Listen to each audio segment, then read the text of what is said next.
Teman-teman semua, hari ini kita akan membahas saham perusahaan dengan kode INDF secara mendalam dari sudut pandang investasi fundamental.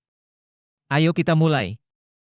Pendapatan perusahaan INDF dalam 1 tahun terakhir mengalami penurunan sebesar minus 1,8% dari Rp113.926 miliar menjadi Rp111.952 miliar.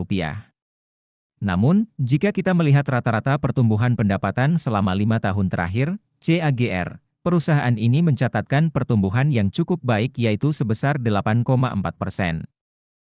Laba bersih perusahaan INDF dalam 1 tahun terakhir juga mengalami penurunan sebesar minus 10,2% dari Rp10.971 miliar menjadi Rp9.954 miliar.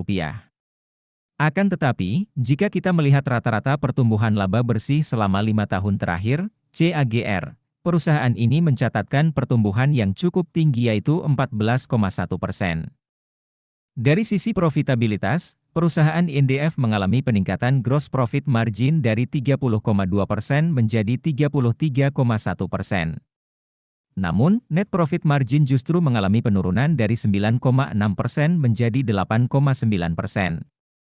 Ini menunjukkan bahwa perusahaan masih mampu menjaga tingkat profitabilitasnya dengan baik.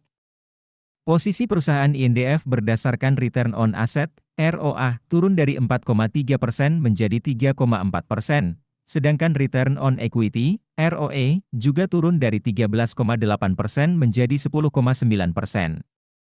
Meskipun ROE masih di atas 10% yang merupakan level yang bagus, namun tren penurunan ini perlu diperhatikan. Dari sisi kesehatan keuangan, debt to equity ratio, DER, perusahaan INDF naik dari 1,1 kali menjadi 1,2 kali. Walaupun masih di bawah 1 kali yang merupakan batas maksimal yang baik, namun kenaikan ini perlu diwaspadai. Jika kita lihat dari skor kerangka investasi fundamental ala Warren Buffett, perusahaan INDF mendapatkan 2 poin dari total 6 poin. Untuk informasi lebih lengkap, kalian bisa unduh aplikasi investor yang linknya ada di deskripsi. Nah, teman-teman semua, jangan lupa tinggalkan komentar untuk saham yang akan kita analisa selanjutnya ya. Sekarang, kita akan membahas bagian yang paling ditunggu-tunggu, yaitu valuasi saham INDF. Valuasi adalah proses untuk menentukan nilai wajar dari suatu perusahaan atau saham. Margin of safety adalah selisih antara nilai wajar dengan harga pasar saat ini. Semakin besar margin of safety, semakin aman investasi tersebut. Berdasarkan valuasi PB/BEN, nilai wajar, fair value, saham INDF adalah Rp8.783. Saat ini, harga saham INDF berada pada Rp5.900, sehingga margin of safety-nya adalah 32,8%. Berdasarkan valuasi PE/BEN, nilai wajar, fair value, saham INDF adalah Rp6.981.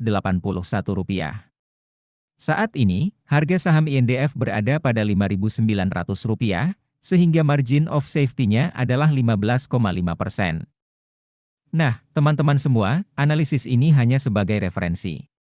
Keputusan akhir tetap ada di tangan kalian. Jangan lupa untuk melakukan analisis sendiri dan bertanggung jawab atas setiap keputusan yang kalian ambil. Sampai jumpa di analisis selanjutnya.